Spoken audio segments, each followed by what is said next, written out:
بورما نولاتو وأنا بعد غيا شعبي كان تردي سلقياسي كريم مقالة بورما ما أنت عال كنيس الصباح وين كسر غير جلاي مالك دي هراني وهاي بورما وين عضيس مركا عضينتي لما لا تعرفين أدنى ما تنتي وعضيسين ودريكينا موجسين إلى الهجامين يستان اسبدل كومضة الصومالي الأندوني إن شاء الله اسبدل كاسين وقولي سنية إذا كان هجامينية وحين نبدلينا تضوصنا نضوضو عبولينية عقا شغلينا تضوصنا نضوض oo sharci ku tumashaa iyo dastuur ku tumasho waxaynu bedelaynaa in xildhibaan xasaanadna la iska xidho sidii maxamed abiib waxaynu bedelaynaa in ugaas qaran oo gobolnan matala ummad matala halcad loo bareedho oo xabad lagu rido loo diido inuu soo galo sidii ugaas cabdirashiid ugaas rooble ugaastooji waxaynu bedelaynaa 7 sano oo kala qaybin bulsho ah waxaynu bedelaynaa 7 sano oo gubudhac iyo dhaqaale burbura waxaynu bedelaynaa 7 sano oo sicir barar iyo saxariir waxaynu bedelaynaa 7 sano Soomaaliland weyday kalsoonidii beesha caalamka waxaynu bedelaynaa xukuumad lumisay kalsoonidii shacbigeeda oo dareenka boorame maanta ugu horeeyo insha Allah waan ku celinayaa bar labaad ballanqaadyadaydii waxaan ugu horeysiinayaa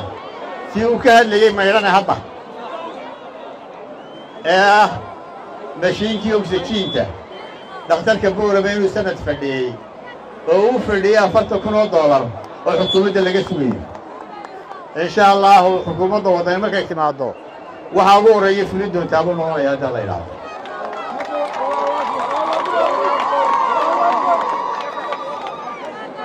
ballanqaadyadii kalena waan ku celinayaa madaarka boorame in badan buu qabiyaha waa dhisaynaa hadda la yiraahdo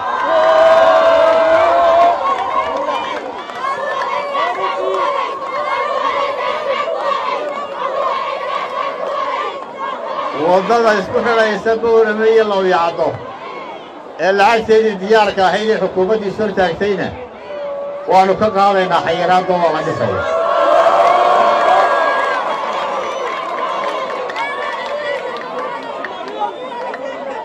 insha Allah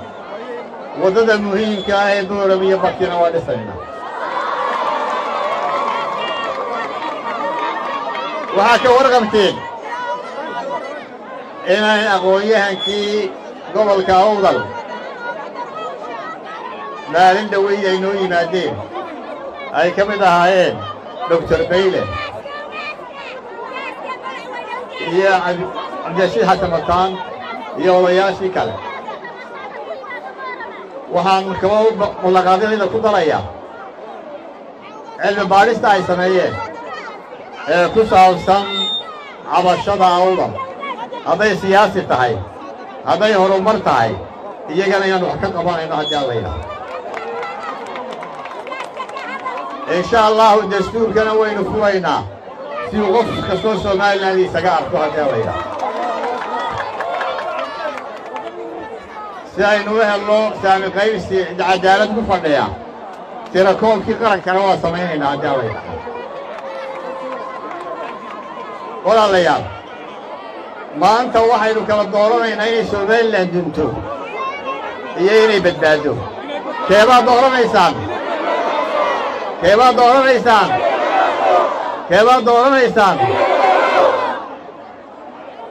Soomaaliland ha guulaysato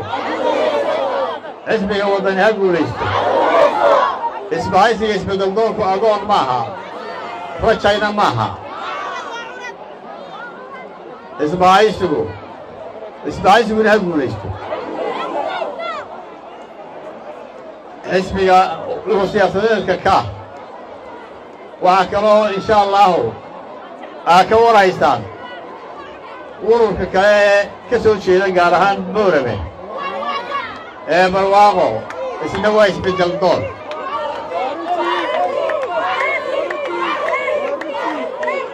Somaliland ha guulaysato 13 Noofambar xisbiga wadani ha guulaysto